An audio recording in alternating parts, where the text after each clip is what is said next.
हरे हरे हरे राम राम राम हरे हरे।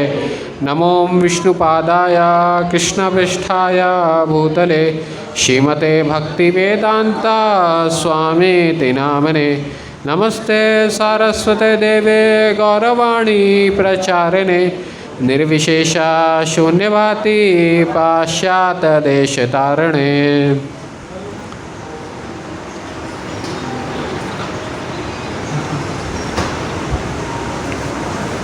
हरे कृष्णा।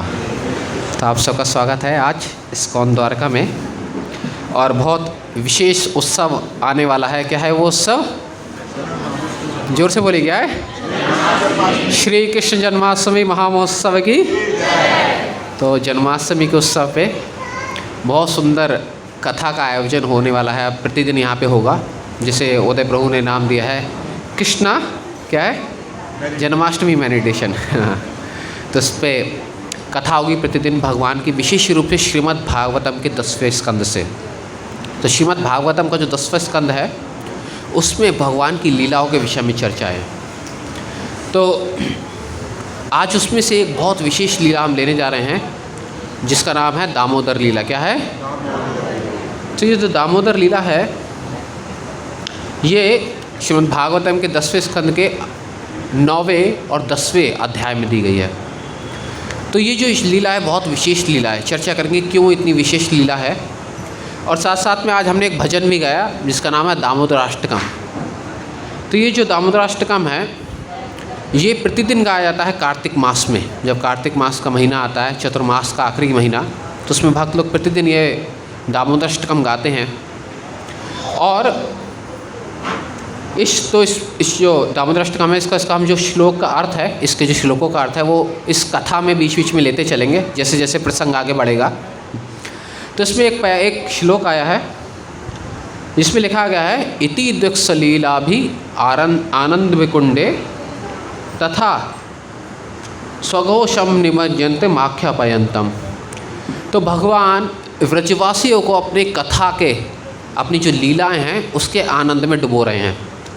तो श्रीला प्रभुपाद जी की कृपा से हमें भी वो अवसर प्रदान हुआ है श्रीमद् भागवतम के माध्यम से कि हम भी उस लीला कथा के उस कुंड में डुबोएं बार बार। भगवान हम भी उस लीला कथा के आनंद में अपने आप को डुबोएं। तो सब श्रीला प्रभुपाद जी की कृपा है जिसके माध्यम से हम श्रीमद् भागवतम से कथा आज कर पा रहे हैं। तो ये जो दामोदर लीला हुई है ये हुई कार्तिक मास में। और हमारा आचार्य बताते हैं ये दीपावली का दिन था। सभी लोग ध्यानपूर्वक सुनिए, आप लोग आगे आगे आ सकते हैं, बैठ सकते हैं जो लोग खड़े हैं, ठीक है।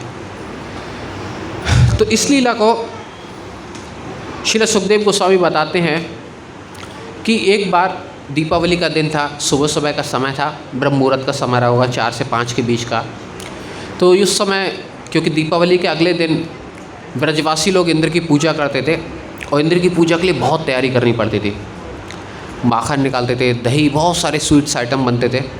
तो सुबह से ही क्या किया कि यशोदा मैया ने सबको लगा दिया, सबको इंगेज कर दिया, सारी अपनी दासियों को, कि आप इस इंद्र पूजा की तैयारी कीजिए और मैं क्या करूँगी, भगवान के लिए माखन बनाऊँगी। अब क्या हो रहा था कि ब्रज में कि भगवान की चोरी की कथाएं यशोदा मैया को पता चल रही थी कि भगवान ने आज इसके घर चोरी कर ली, आज इसके घर माखन चुरा लिया, आज इसके घर दही चुरा लिया।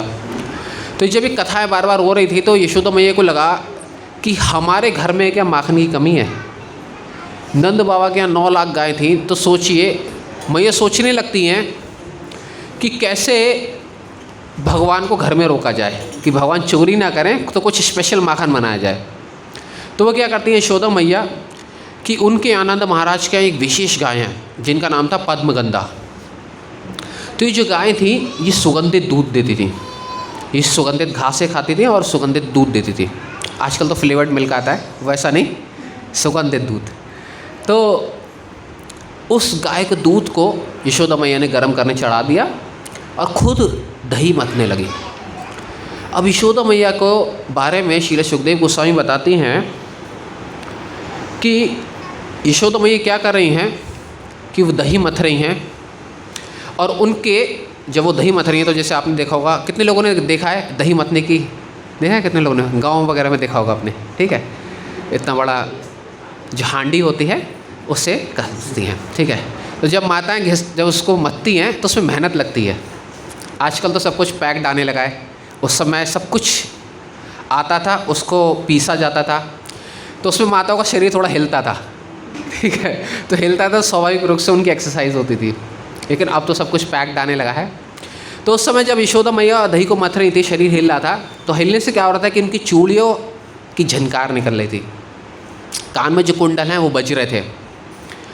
और साथ साथ में श्रील सुखदेव गोस्वामी बताते हैं कि वो क्या कर रही थी, गीतानी तद बाल चरितानी, वो अपने बालक की अर्थात भगवान कृष्ण की चरित्र को गा रही थी। और साथ साथ में क्या कर रही थी, तद निर्मथन्ने काले स्मरंती तद गायन्तः, साथ साथ में क्या कर रही थी कि भगवान की लीलाओं के बारे में सोच रही थी और उसको गा रही थी।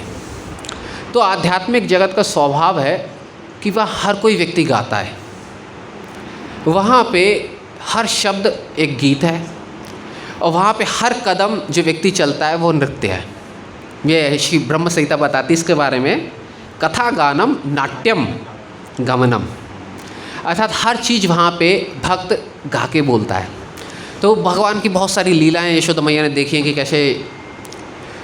कैसे उन्होंने अलग अलग असुरों का वध किया, षटकासुर का उद्धार किया और इतने सारे असुर आए, कैसे गिरिराज उठाया। इन सब लीलाओं को यशोदा मैया ध्यान कर रही हैं और ध्यान करते हुए क्या कर रही हैं, उनका तद बाल चरितानी गायंती, उन बाल लीलाओं को गा रही हैं साथ साथ में।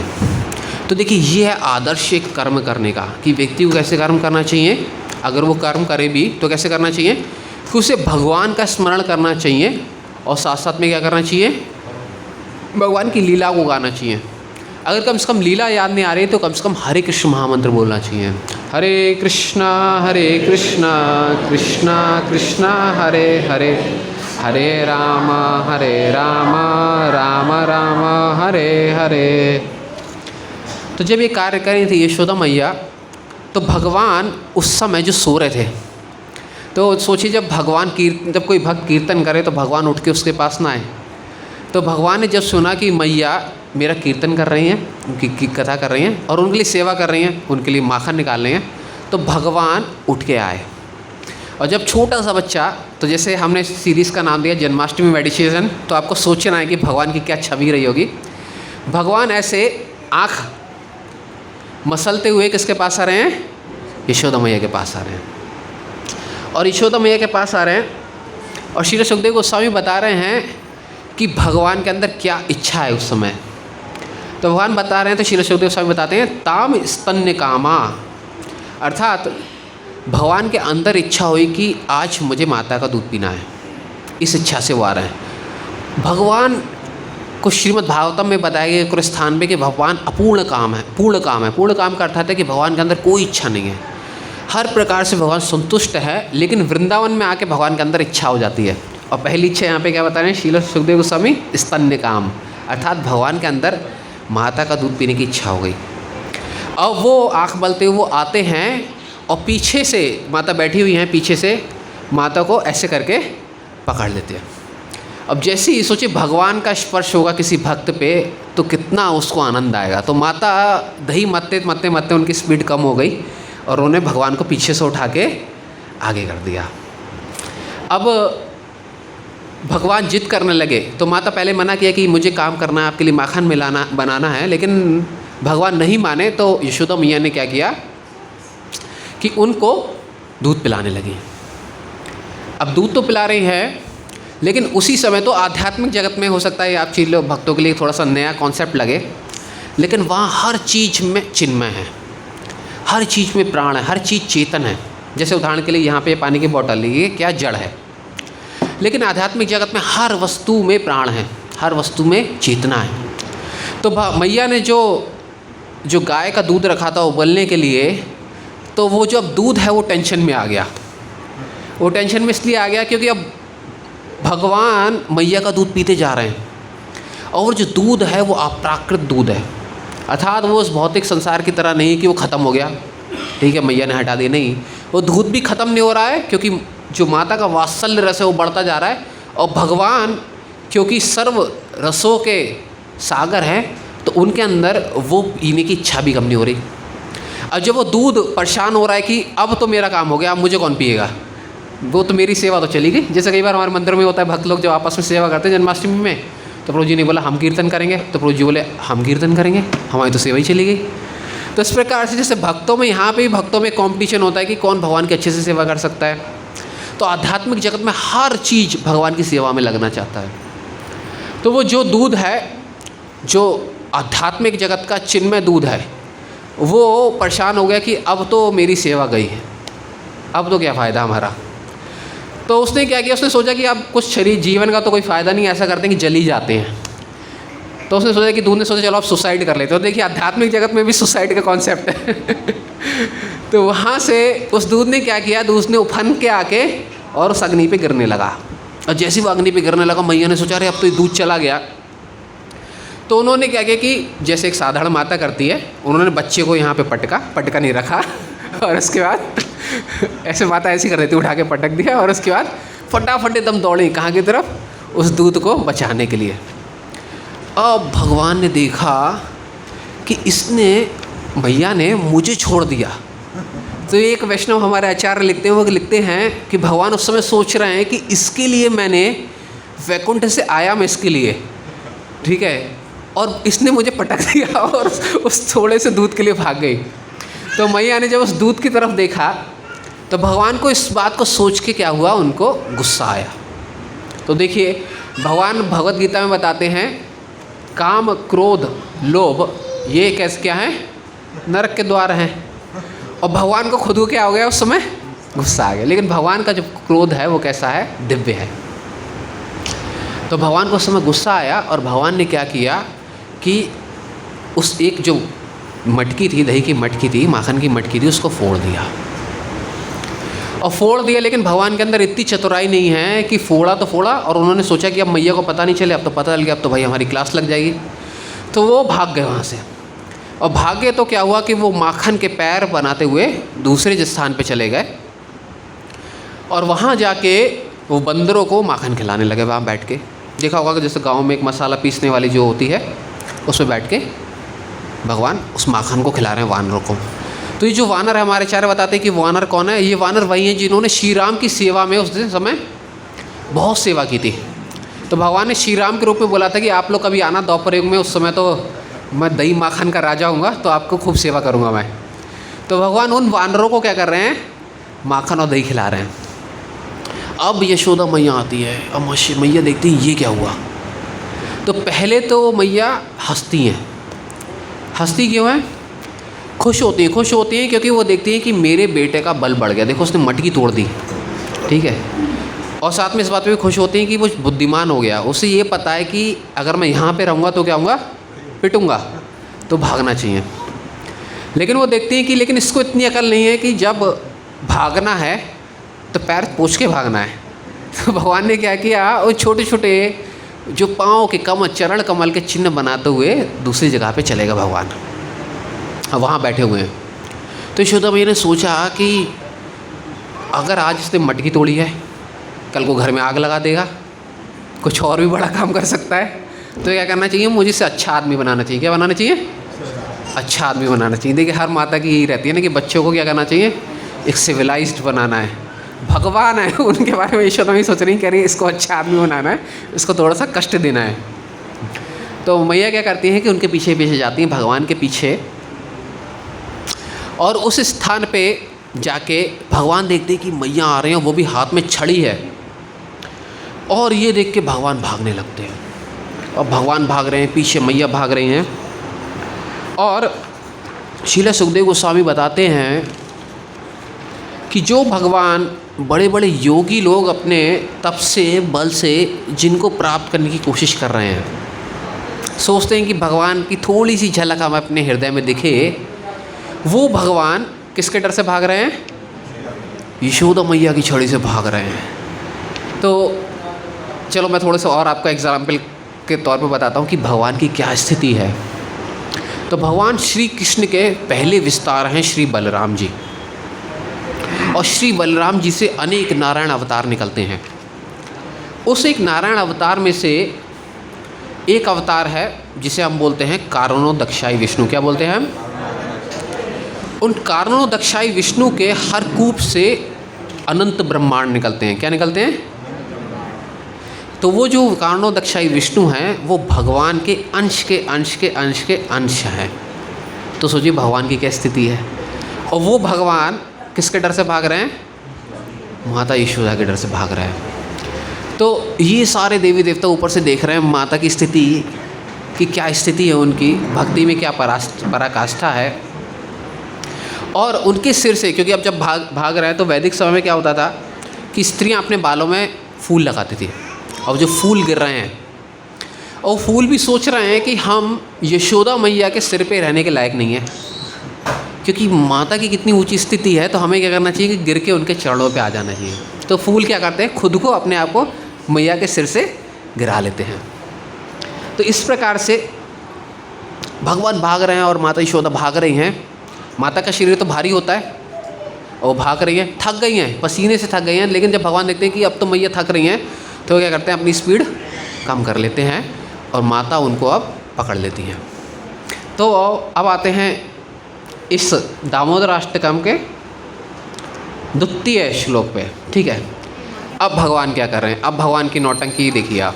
ठीक है, अब भगवान क्या करते हैं, श्री जगन्नाथ बलदेव सुभद्रा महारानी की दिव्य लीला देखिए भगवान की। अब क्या करते हैं, अब भगवान डर के मारे काँप रहे हैं। ठीक है, जैसे हमने ये पढ़ा, रोदंत मोहोर्नेत्रा युग्मं मृचंदम कराम्भोजा युगमेन शान्तकनेत्रं मोहोशासकं पात्रिरेकाकण्ठं स्थितग्रहमादामोदरं भक्तिबद्धं। तो उस समय क्या हो रहा है कि भगवान रो रहे हैं। रोदंतम मुहुर्नेत्रम, आँख पकड़ पकड़ के रो रहे हैं। और जो काजल है पूरा वो कहाँ पे लग गया है? गालों पे लग गया है। पहले ही श्याम वर्ण के हैं और काले लग रहे हैं। और आप लोग इमेजिन कर रहे हैं ना, भगवान की उस छवि को समझ रहे हैं ना, क्योंकि हमारी सीरीज़ का नाम ही क्या है? जन्माष्टमी मेडिटेशन। तो मेरे पास कुछ ऐसा है नहीं कि वो आपको दिखाऊं, लेकिन आपको अपने हृदय में भगवान की उस छवि को देखना है, जो जो लीलाएं हो रही हैं, कैसे भगवान भाग रहे हैं, कैसे रो रहे हैं, कैसे वो काजल उनके गालों पे आ रहा है। और भगवान रो रहे हैं, कराम भोज युगमेन सांत्र नेत्रम। और क्या कर रहे हैं? आँख से ऐसे मसल मसल के रो रहे हैं। और मुहुशाशकंपा त्रिरेखा कठम, अब गहरी गहरी सांसें ले रहे हैं कि अब तो मैया ऐसा लग रहा है कि पकड़ के मार ही देंगे। और जब वो सांस ले रहे हैं तो क्या हो रहा है कि गले में 3 रेखाएं बन रही हैं। जैसे बच्चे रोते हैं ना तो पतली पतली रेखाएं बनती हैं ऐसे गले में, वो कैसी लग रही हैं? शंख के समान लग रही हैं। तो इस प्रकार से भगवान क्या कर रहे हैं? रो रहे हैं।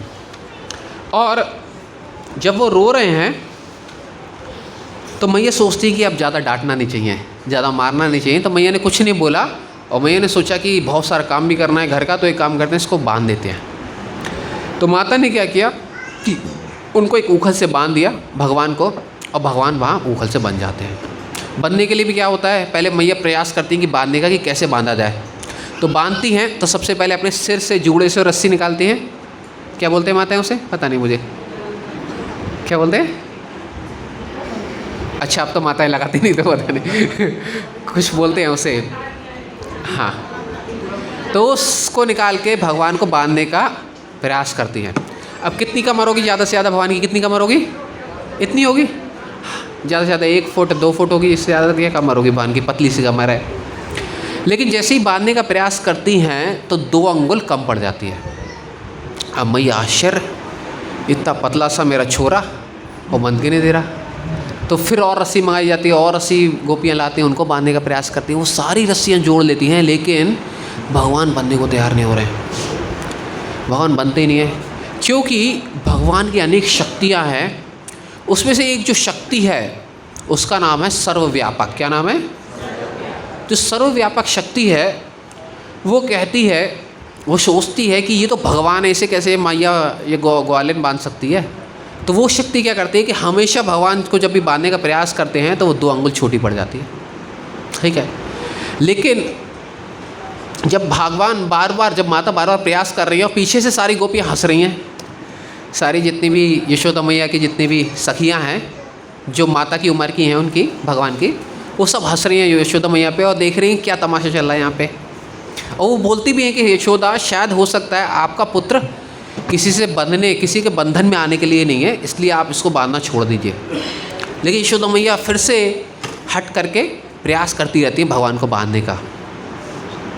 तो अब श्री सुखदेव गोस्वामी बताते हैं, सौमातृ स्नेगात्राय विस्त्र कब्रज स्त्रहा। तो बताते हैं कि जब माता को पूरी तरीके से पसीना आ जाता है तो भगवान क्या करते हैं, दृष्टः परिश्रम कृष्ण कृपया आसीत स्वबंधने। तो भगवान क्या करते हैं, दृष्ट्वा परिश्रम कृष्ण, भगवान क्या करते हैं, देखते हैं कि भगवान देखते हैं कि माता मुझे बांधने के लिए बहुत परिश्रम कर रही हैं, और उनके परिश्रम को देख के क्या होता है, कृपा यासीत स्वबंधने, अर्थात क्योंकि भगवान की एक और शक्ति है जिसका नाम है कृपा शक्ति। क्या नाम है? तो ये जो कृपा शक्ति है वो क्या करती है कि भगवान के भक्तों पे कृपा करती है। तो जब वो देखती है कि यशोदा में बहुत प्रयास करें भगवान को बांधने का, तो जो कृपा शक्ति है, जो सभी शक्तियों की राजा है, रानियाँ हैं, तो वो क्या करती है कि वो भगवान को उस बंधन में आने के लिए विवश कर देती है। तो इस प्रकार से भगवान बंध जाते हैं। तो इसीलिए यशोदा मैया का नाम क्या है, यशोदा, यशः ददाति इति यशोदा। तो भगवान को यश प्रदान किया यशोदा मैया ने। क्या यश प्रदान किया कि भगवान अपने भक्तों के बंधन में आ जाते हैं। तो इसीलिए भगवान, ये जो लीला बहुत विशेष है, ये लीला दिखाती है कि कैसे भगवान अपने भक्तों की भक्ति के बंधन में आ जाते हैं। और उसके बाद क्या होता है, वहाँ पे श्रील गुरुदेव गोस्वामी बताते हैं कि जो स्थिति यशोदा मैया की है वो स्थिति किसी की नहीं है। तो आगे बताते हैं, नेमा विरिंचनो हो, अर्थात ब्रह्मा जी को स्थिति प्राप्त नहीं है, ना भवो अर्थात शंकर जी को भी वो स्थिति प्राप्त नहीं है, ना श्रीरंग अंग शंशाय अर्थात श्री लक्ष्मी जी जो हमेशा भगवान के साथ में रहती है, उन्होंने कभी भगवान को बांधा नहीं, लेकिन जो सौभाग्य यशोदा मैया को प्राप्त है। तो इतना ऊंचा स्थान है श्री यशोदा मैया का। तो प्रभुपाद जी इसके तात्पर्य में बताते हैं कि वास्तव में जो भगवान की शुद्ध भक्ति में लगे हैं, जो भगवान के विशुद्ध भक्ति में लगे हैं, वही भक्त भगवान को इस प्रकार से बंधन में बांध सकते हैं। क्योंकि शुद्ध भक्ति का जो लक्षण है वो है कृष्ण आकर्षणी। क्या है? कृष्ण आकर्षणी, अर्थात ऐसी भक्ति भगवान को भी आकर्षित करती है। तो इसीलिए जो भगवान श्री यशोदा मैया की जो भक्ति है वो भक्ति आकर्षित करती है भगवान को, और उस भक्ति के प्रभाव से भगवान यशोदा मैया के बंधन में आ जाते हैं। तो भगवान जब प्रसन्न होते हैं किसी व्यक्ति को तो उसको मुक्ति प्रदान करते हैं। मुक्ति का मतलब है कि भगवान 4 प्रकार की मुक्ति प्रदान करते हैं। कौन कौन सी? पहली मुक्ति है सायुज्य मुक्ति। सायुज्य का मतलब है कि भगवान उस व्यक्ति को अपने ब्रह्म ज्योति स्वरूप में लीन कर लेते हैं, अपने प्रत्येज में। ठीक है। उसके बाद है दूसरी मुक्ति जिसे हम बोलते हैं सालोक्य मुक्ति, अर्थात ऐसी मुक्ति जहाँ पे भक्त वापस जाके भगवान के लोकों को जाता है, इसे सालोक्य मुक्ति बोलते हैं। तीसरी मुक्ति है सारूप्य मुक्ति, अर्थात भगवान के जो भक्त का स्वरूप है वो भगवान के समान ही हो जाता है। जैसे आप वैकुंठ लोक में देखेंगे तो भगवान के जो पहरेदार हैं, जितने भी सेवक हैं, वो सब कैसे हैं? चतुर्भुज रूप में हैं, उन्हें सारूप्य मुक्ति मिली हुई है। और एक ऐसी ही मुक्ति है जिसे हम बोलते हैं सामीप्य मुक्ति। सामीप्य मुक्ति में क्या होता है कि भगवान उस भक्त को हमेशा अपना संग देते हैं, उसे हमेशा अपने पास रखते हैं। तो इस प्रकार की 4 मुक्ति भगवान अपने भक्तों को देते हैं। लेकिन उसके बाद भी जो भगवान के शुद्ध अनन्य भक्ति में लगे रहते हैं, शुद्ध प्रेमा भक्ति में लगे रहते हैं, उन्हें भगवान अपनी लीलाओं में भाग लेने देते हैं। अर्थात वो भक्त भगवान से ऐसा इंटीमेट कनेक्शन बनाते हैं, ऐसा रिलेशन बनाते हैं। और यही श्री यशोदा जी के हम लीला में देखते हैं कि यशोदा मैया भगवान के साथ में ऐसा इस प्रकार से लीला कर रही है क्योंकि उनको भगवान ने अपनी शुद्ध प्रेमा भक्ति प्रदान की है। तो जब भगवान इस प्रकार से बंधे होते हैं तो उसी समय एक्चुअली उस समय भगवान जब बंधे होते हैं, जब ये लीला हुई होती है तो उस समय बलराम जी नहीं होते हैं। तो बलराम जी आते हैं, बलराम जी को पता चलता है, सब सखा बताते हैं कि आपके भाई को बांध दिया, आपके भाई को बांध दिया है। तो बलराम जी बहुत गुस्से में आते हैं वहाँ पे, और वो आके बोलते हैं बलराम जी कि किसने बांधा इसको, किसने बांधा है, किसने बांधा, और जोर जोर से चिल्लाने लगते हैं। अब पता है कि मैया ने बांधा, लेकिन फिर भी थोड़ा सा गुस्सा दिखा रहे हैं, किसने बांधा है, किसने बांधा, पता है ये कौन है, ये साक्षात भगवान है। ठीक है, फिर उसके बाद किसने बांधा है, जब ज़्यादा करने लगते हैं तो फिर मैया आती है, पूछती है कि हाँ मैंने बांधा है, बताओ। तो बलराम जी चुप हो जाते हैं। आप फिर बलराम जी बोलते हैं कि नहीं, फिर भी बलराम जी थोड़ी तड़क भड़क दिखाते हैं। वो बोलते हैं कि पता नहीं ये साक्षात ईश्वर है, इसने इस वाले राक्षस को मारा है, इसने इस राक्षस को मारा है, पता है ये ईश्वर है, ये अनंत है, इसी से सारे अवतार आ रहे हैं, ये अनंत है। तो मैं ये बोलती अच्छा ये अनंत है, मुझे तो पता ही नहीं था ये अनंत है। जब ये एक बिल्ली आती है और जब बिल्ली आवाज़ करती है तो ये मेरे पीछे छुप जाता है, ये अनंत है, अच्छा ठीक है। तो बोलता है ठीक है, मैं ये बोलती ठीक है। फिर मैं ये पूछती कि अच्छा आप कौन हो, बलराम जी से पूछती हैं। तो बलराम जी बोलते मैं साक्षात संरक्षण हूँ, मतलब संकर्षण हूँ, और मैं इनका प्रथम विस्तार हूँ, मुझी से सारे नारायण अवतार आ रहे हैं। तो मैं ये बोलती हूँ अच्छा मुझे तो पता ही नहीं था कि आप भी उनमें से एक अवतार हैं। तो मैं ये बोलती हूँ कि अच्छा सारे अवतारों को मेरे ही घर में आना था, ये भी है। तो मैं ये बोलती हूँ अच्छा भी रुको, मेरे पास सारे अवतारों की दवाई है। तो मैं ये पीछे से छड़ी उठाती हैं, कह रहे आप आओ, आपको सबको दवाई देते हैं। तो ये जब देखते हैं तो नारायण भी, तो जो भगवान बलराम है वो भी भाग जाते हैं। तो इस प्रकार से ब्रजवासी भगवान की लीला और लीला में इतने इस प्रकार से निमग्न हैं और अपने वात्सल्य रस में इतने ज़्यादा डूबे हुए हैं कि उनको भगवान की भगवत्ता के बारे में नहीं पता। तो देखिए इस संसार में दो प्रकार के लोग हैं। जैसे देखिए हमारा आचार्य बताते हैं कि एक आध्यात्मिक जगत में योग माया है जिसमें भक्त पूरी तरीके से भगवान के प्रेमा भक्ति में, वात्सल्य रस में, माधुर्य रस में भगवान को भूला हुआ ही नहीं, उसे पता ही नहीं कि भगवान है। और एक संसार का यहाँ डूबा हुआ, जो सांसारिक माया में डूबा हुआ व्यक्ति, उसे भी नहीं पता भगवान कौन है।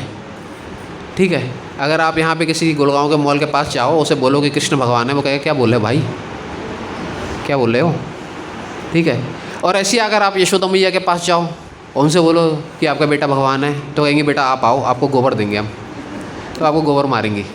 तो देखिए जो भक्ति के उच्चतम स्तर पे स्थित है उन्हें भी वो होश नहीं है कि भगवान कौन है, और जो बिल्कुल निम्नतम स्तर पे उसे भी कुछ भगवान का होश नहीं है। लेकिन कुछ गिने चुने लोग जो यहाँ बैठे हुए हैं उन्हें पता है कि भगवान कौन है। तो जो साधक भक्त हैं उन्हें भगवान के ऐश्वर्य के बारे में पता होता है कि कौन भगवान है, कौन भगवान नहीं है। तो इस प्रकार भगवान वृंदावन में अनेक मधुर लीलाएं करते हैं, और जब इस प्रकार से भगवान बहुत देर बंधे रहते हैं तो क्या होता है कि उनको याद आता है, क्या याद आता है कि कुछ समय पहले, बहुत समय पहले कुबेर के दो पुत्र हुए थे जिनका नाम था नल कुबेर और मणिग्रीव। तो ये जो कुबेर के पुत्र थे, क्योंकि कुबेर जो हैं वो देवताओं के क्या हैं, खजांची। ठीक है, तो बहुत जैसे यहाँ पे भी हम देखते हैं कि जैसे कोई बहुत ज़्यादा रिच पर्सन है तो उसकी जो संतान है वो बिगड़ जाती है। तो इसी प्रकार से ये जो दो देवताओं के पुत्र थे ये भी बहुत ज़्यादा बिगड़े हुए थे। तो इनको परमिशन मिली थी, भगवान शिव का एक बगीचा था मंदाकिनी नदी के पास में, गंगा नदी के पास में, वहाँ उनको घूमने की परमिशन मिली हुई थी। तो ये दोनों क्या करते थे कि शराब के नशे में धुत रहते थे। ये वाली शराब नहीं, लोकल नहीं स्वर्ग में भी अलग प्रकार की शराब होती है। ठीक है, जैसे अलग बोलते हैं, जैसे माधवी नाम बोला जाता है, वारुणी बोला जाता है। मतलब वो ऐसे नहीं कि यहाँ की तरह कैंसर कर दे, वैसी नहीं है। हाँ, थोड़ा सा मादकता लाती है लेकिन वैसा नहीं है। ठीक है, तो वो शराब, वारुणी शराब पी के वो लोग क्या करते थे, उस मादक द्रव्य को पी के वो अप्सराओं के साथ में उस स्थान पे घूमते रहते थे। तो देखिए देवताओं के हाल है, जैसे यहाँ पे हाल है वैसे देवताओं के हाल में है। तो इसीलिए भक्तों को प्राय सजेस्ट किया जाता है। प्रभुपाद जी उस श्लोक के तात्पर्य में लिखते हैं कि इसीलिए व्यक्ति को क्या करना चाहिए कि भगवान विष्णु की भक्ति करनी चाहिए, भगवान कृष्ण की भक्ति करनी चाहिए, और टारगेट कहाँ का बनाना चाहिए, गोलोक वृंदावन धाम का टारगेट बनाना चाहिए कि वहाँ जाना है। स्वर्ग आदि लोकों में नहीं जाना कि वहाँ पे आप कहोगे प्रभु जी यहाँ तो गुड़गांव में भी हमने यही देखा था, वहाँ पे वही चल रहा है तो ये दो जो पुत्र हैं कुबेर के, ये वारुणी पी के अप्सराओं के साथ में उस बगीचे में घूमते थे। और इतना ही नहीं, ये क्या करते थे कि जो मंदाकिनी रिवर है, जो गंगा रिवर है, कितनी शुद्ध है, स्वर्ग में बहती है, वह स्वर्ग से ही इस धरा पे आती है। तो वहाँ पे ये लोग नग्न स्नान करते हैं, और वो भी स्नान ही नहीं करते, क्रीड़ा करते हैं। ठीक है, अब क्रीड़ा के बारे में शीला सुखदेव गोस्वामी ने नहीं लिखा है तो मैं बोलूँगा भी नहीं क्या क्रीड़ा होनी चाहिए, लेकिन स्त्री पुरुष प्रकार की कुछ क्रीड़ा करते थे वो लोग, जैसे स्त्री पुरुष करते हैं, और नग्न होके। तो सोचिए, गंगा जी में, पवित्र नदी में, संसारी आदमी भी नहीं करेगा यहाँ का वो कार्य, वो कौन देवता होके वो कार्य ऐसा कर रहे हैं। किस कार्य से कर रहे हैं? क्योंकि उनके अंदर अभिमान है। किसका अभिमान है? पहला अभिमान है उस धन का, दूसरा अभिमान है उस पोजीशन का, कि अर्थात वो देवता के पुत्र हैं। तो इस प्रकार से उनके अंदर वो अभिमान है। तो श्रीमद् भागवतम में बताया गया है कि बहुत बड़ी उन पे एक दिन कृपा होती है। और क्या कृपा होती है कि जब वो इस प्रकार से कीड़ा कर रहे थे तो वहाँ से नारद मुनि निकलते हैं। कौन निकलते हैं? नारद मुनि भगवान के अनन्य भक्त हैं, और वो अलग अलग लोकों में घूमते रहते हैं, अलग अलग लोकों में विचरण करते हैं। उनको किसी भी प्रकार के वीज़ा की आवश्यकता नहीं है।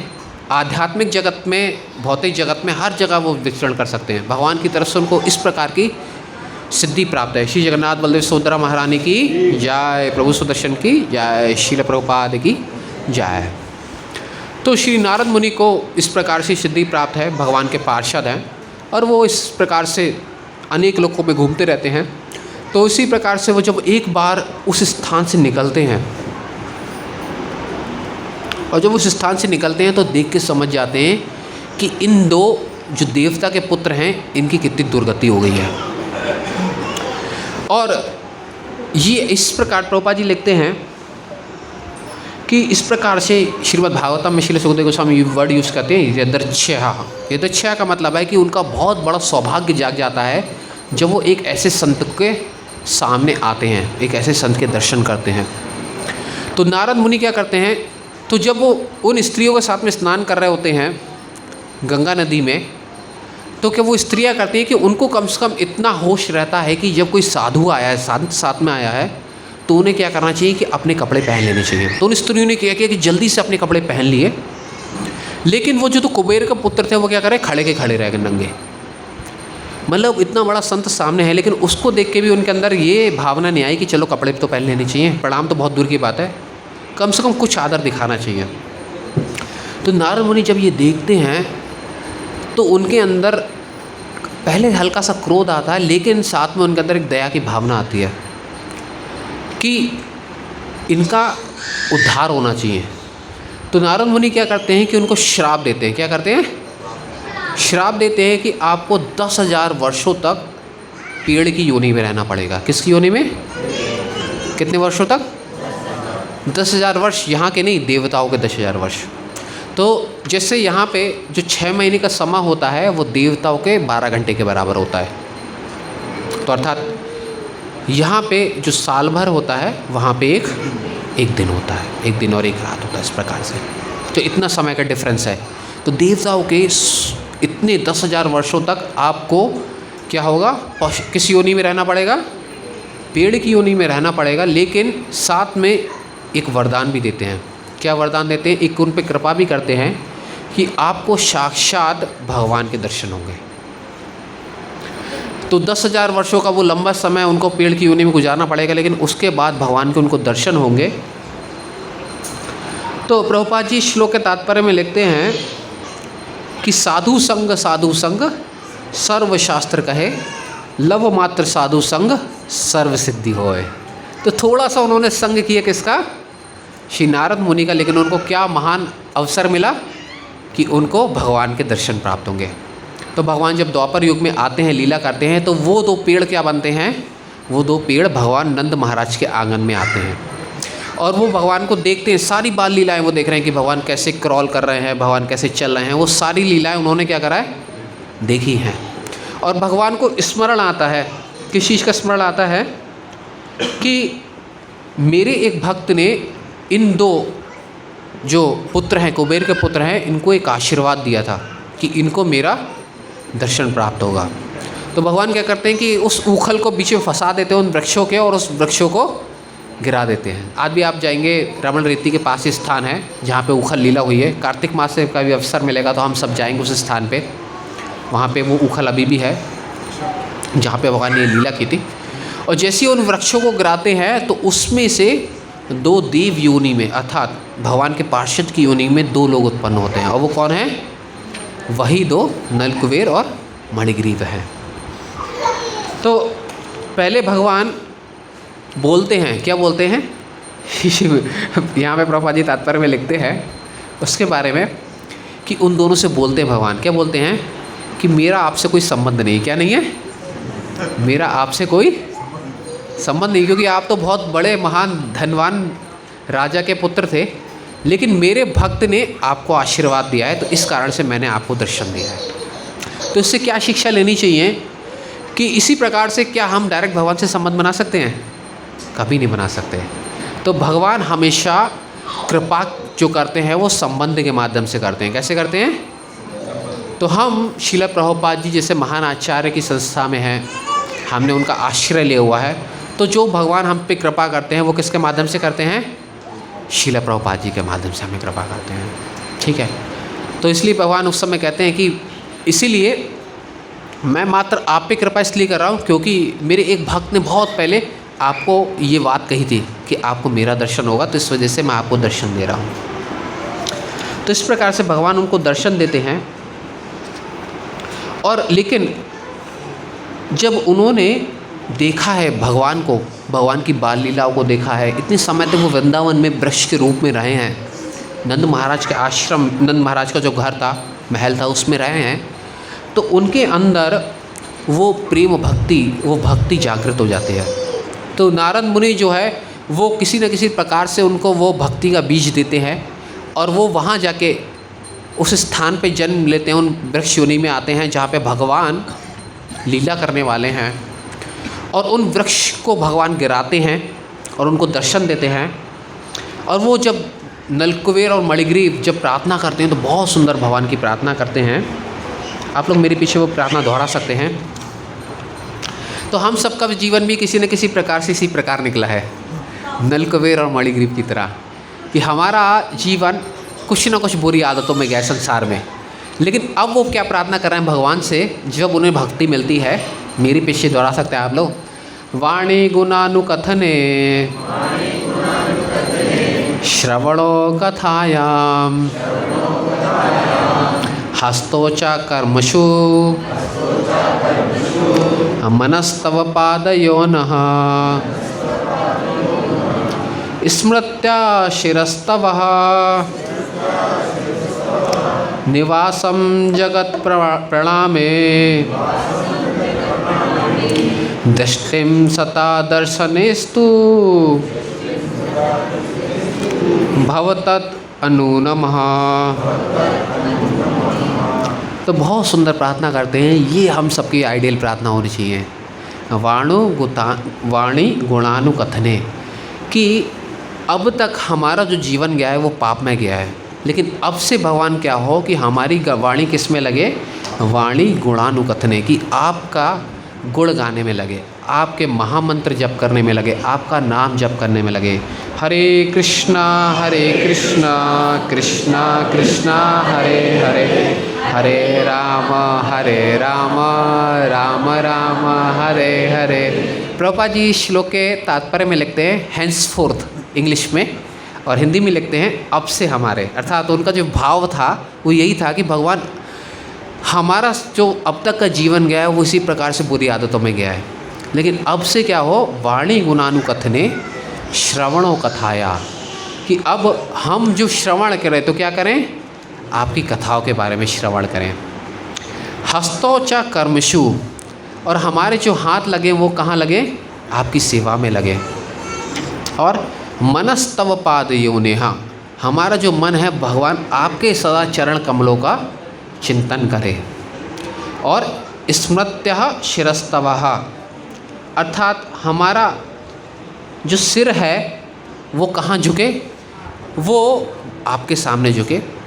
और दृष्टिम सताम दर्शनेस्तु तो कितना अच्छा मांग रहे हैं। अब देखिए उन्होंने वाणी से क्या मांगा कि आपका हम नाम बोलें, आपकी कथा, आपके गुण बोलें, कानों से क्या करें, आपकी कथा सुने, हाथों से आपकी सेवा करें, हमारा मन आपके चरण कमलों का स्मरण करे और हमारा सिर जो है वो आपके सामने झुके। लेकिन अब क्या मांग रहे हैं कि दृष्टिम सताम दर्शनिस्तु, हमारी जो आँखें वो किसका दर्शन करें, सताम अर्थात आपके भक्तों का दर्शन करें। तो ये नहीं बोलेंगे भगवान आपका ही दर्शन करें केवल, नहीं, अर्थात आपके जो भक्त इतने महान हैं हम उनका दर्शन करें, क्योंकि भगवान और भक्त एक रूप से एक ही है। एक ही रूप का मतलब अर्थात है क्योंकि जिस स्थान पे भक्त हैं वहाँ पे क्या है, भगवान की उपस्थिति है। क्योंकि जिस स्थान पे भक्त हैं, भक्त क्या करेंगे, भगवान के कथा करेंगे, भगवान का कीर्तन करेंगे। तो इसलिए बोल रहे हैं दृष्टिम सताम दर्शनेस्तु। और क्यों ऐसा, क्यों साधु लोगों का हम आँखों से क्यों हमेशा संतों का दर्शन करें, क्यों, क्योंकि भवता न नूनम, अर्थात क्योंकि आपके जो साधु, आपके जो भक्त हैं वो आपसे अभिन्न है। क्योंकि जिस स्थान पे भगवान के शुद्ध भक्त हैं वहाँ पे भगवान की उपस्थिति है। तो इस प्रकार से सुंदर प्रार्थना करके चले जाते हैं।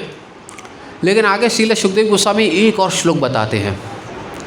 उस श्लोक में बताते हैं कि अगर कोई व्यक्ति किसी साधु की संगति में, किसी भक्त की संगति में है तो उसका कितना ऊंचा स्थान है। ये मेरे पीछे एक बार श्लोक दोहरा सकते हैं, बहुत सुंदर श्लोक है। साधूनां समचित्तानां सुतरं मत्कृतात्मनां दर्शना न भवेत् बंधा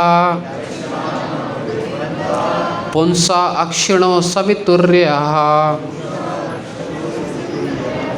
तो भगवान बताते हैं यहाँ पे कि जब कोई व्यक्ति सूर्य के प्रकाश में रहता है तो क्या वो अंधकार में रह सकता है, नहीं रह सकता।